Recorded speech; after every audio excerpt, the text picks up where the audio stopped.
doing today, sir? I'm good.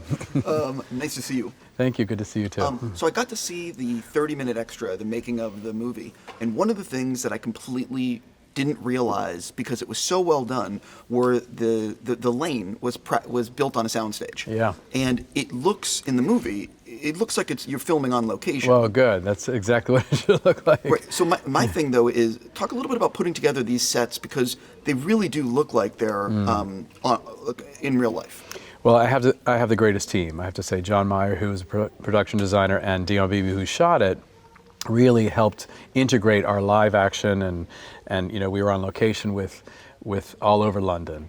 But in addition to that, we were also on stages as well. So we found ourselves, you know, trying to incorporate that, all make it look very much like one fluid place. And Cherry Tree Lane, you know, it's almost impossible to find that kind of location in London. So we built it. And it's so great to actually be here at the Disney Studios because it was all shot, the first film was all shot here on all sound stages. And that's one of the things we tried to do was to bring some more reality to it because we were shooting, you know, in the 30s. That was the intention, to create a sort of a very real place in juxtaposition with the adventures. One of the things that I always find disappointing is Hollywood spends so much time and money building these incredible practical sets, and then they're just gone. I know. And have you ever had a conversation with like a studio saying, you know, we spent all this time and money building Cherry Tree Lane, can we put it somewhere? You know what, it makes me so sad. I feel this exactly the same way you do, but you know what, they're not built to last. You know, they're built to sort of be up there for a little bit and then they don't last. And but it was very sad to me. I mean, we actually tore down Cherry Tree Lane while we were filming and reused that soundstage for the whole Big Ben sequence at the end. So, you know, you repurpose stages, and it's heartbreaking. Completely, especially when you see the level of detail that went in to build this thing. Yes, it hurts. I've spoken to a lot of filmmakers who, you know, they have to finish the film and they're rushing to make the release date, and then they're doing the Blu-ray and they'll make a slight tweak on a shot or two that they just were never happy with. Did you do that for this film?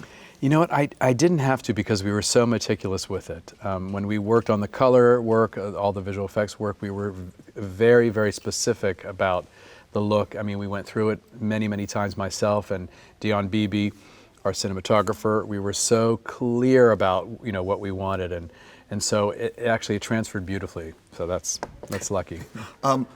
I know there's a lot of fans of this film that cannot wait to own the Blu-ray and watch it on digital. What are you most excited for people to see in terms of the extras? I guess the sort of the grand making of, there's a 22-minute making of, and it encompasses all of it. You know, you get a full sense of of how we started, where we began. I mean, there's wonderful little vignettes about each individual song, it's really exciting.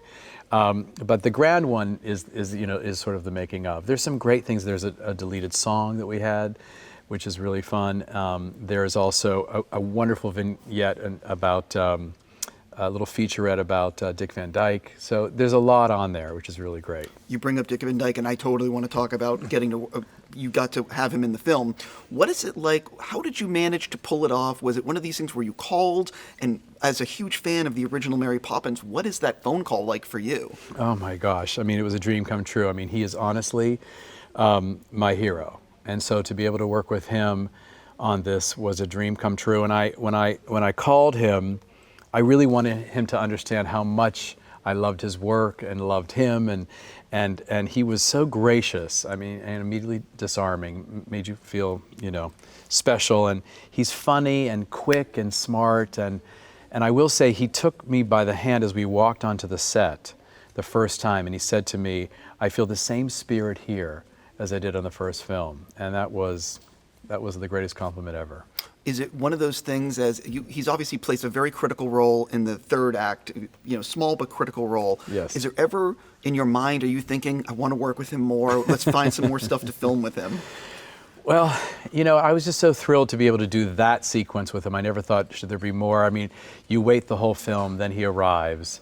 He does that incredible dance, which everybody says to me, "Is that him, you know, dancing on that desk?" And I said, "Well, of course it's him. Can you see it's him?" I guess people can't believe that he can do that. And he was 91 at the time. He's now 93.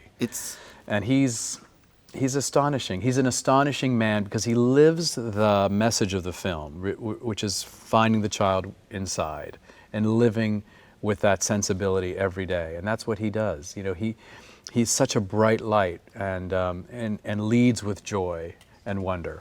I would imagine before filming began, there were so many challenges to make this film come alive. Music, all the different things. What was the thing that you were maybe most nervous about or dreading to film because of the technical challenges? I think the animation live action sequence was the scariest because of all the complexities of working with animators. We had to do it very specifically, you know, shot by shot. It's all being hand drawn. We actually had 3 layers which we went through, which is shooting the entire sequence with animation reference dancers and our principals. Then you take the dancers out and just shoot the principals, Emily and Lynn, for instance, in that wonderful song, Covers Not the Book. And then you shoot just the animation reference dancers and actors. That helps the animators when they're drawing. So there's so many layers to that, and it's the first thing we shot.